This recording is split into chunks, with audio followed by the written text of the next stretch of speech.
I successfully made a Galentine's label for this cake. Come bake with me, I'll show you how I did it. Actually, I probably won't show you how I did it, but I'll show you the troubles I went through to get it on there. That's the more interesting part anyway, isn't it? For some of you it is. And so, if you have a cutting machine like a Silhouette or a Cricut, this is a great way to add text to your cakes. For my first attempt, I tried to use a frosting sheet, an edible frosting sheet, but the frosting was just a little too delicate and it kept breaking apart every time I was weeding out the extra frosting.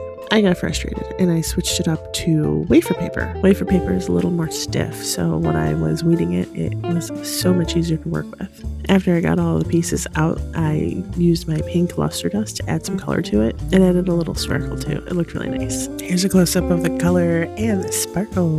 Before I added the words, I wanted to add a little extra sparkle to the cake. So I used this Sweet Tooth Fairy Purple Fairy Sparkle, and you can actually see the glitter blowing as I pump it out of here. It was a perfect little beautiful mess. Then I went ahead and used my little tools to place the words on the cake very carefully. I also used my finger to press it down a little. The heat from my hand melted the frosting just enough to make it sticky so it stuck there, it wouldn't blow away. And this was a very delicate process. It reminded me of the game Operation. I always hated that game growing up. I would always lose. I had the shakiest hand of them all. Once it was on there, I was done, and I was just so excited because